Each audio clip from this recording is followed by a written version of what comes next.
There's a lot of issue now in the fashion business about size. People being too slim, people being a size 0, people being smaller than a size 0. I don't think it's a question of size. I think it's a question of common sense. Some people are naturally a size 0. Person in case, my wife was a very successful model, was on the cover of Vogue several times. She is and was a size 0. She's now had 2 children. She's a size 0. If the body mass index that they were trying to put in order actually had gone through, my wife wouldn't have been able to model. Now, that would be absurd because she eats like a horse and eats more than I, and I'm 6'4" and 220 pounds. However, she's not unhealthy. Her backbone isn't sticking out of her back. You know, she just has a very small frame. So we have to think about this.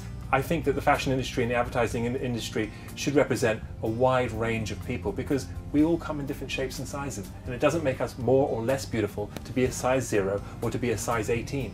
I know it sounds dramatic, but I think that a great designer and a smart designer, and hopefully they'll listen to me, will send a whole zone or a whole slew of people down the runway in different sizes to show that, hey, as a designer, I can dress everybody, because that's what clothes are for. They're for us all. I've been visiting Fashion Week now for the better part of 20 years, and I've of course visited it in London and Milan and Paris and New York.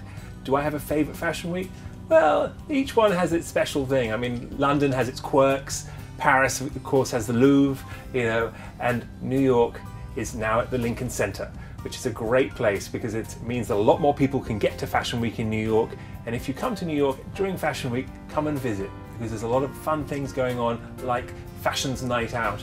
Fashion's Night Out in New York is where the entire city erupts into fashion. For a long time, fashion's been very exclusive, very elitist, and you can't get into Fashion Week. You've got to be on those guest lists, and of course people love guest lists because it means, are you in, are you not in?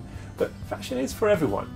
And what Fashion's Night Out is it means that all the stores stay open really late, and they have special guests, supermodels, designers talking to the public, and you can get in there and you can really get to meet Calvin Klein, you can get to meet Zac Posen, you can get to hang out with Karolina Kurkova, or hey, if you were in New York this past Fashion Week, you would have got to hang out with me, and I was taking people's photographs at Lord & Taylor, and signing my new book. So, you know, there were a lot of things going on during sort of Fashion's Night Out. It'd be a great event to have here in London too. So what's next for me? Well, there's a lot of things on the agenda. One of the things I love to do is I'm a documentary filmmaker on the side. So I've made 3 films in the past year. One for the Humane Society of the United States called A Sealed Fate, one for a Haitian charity called Haiti, Hunger and Hope, and another one for the Elizabeth Glaser Pediatrics AIDS Foundation, which was called Generation Free. And now I'm working on a new film for the Humane Society on shark finning. So look out for that. There are a lot of serious issues out there, and as much as I'm involved with a frivolous industry like the fashion business, I love to apply my trade to the more serious topics in the world and really get the message out that we can do something to stop it. And on top of that, I'm working on another book, so after you've read this book, look out for my next one.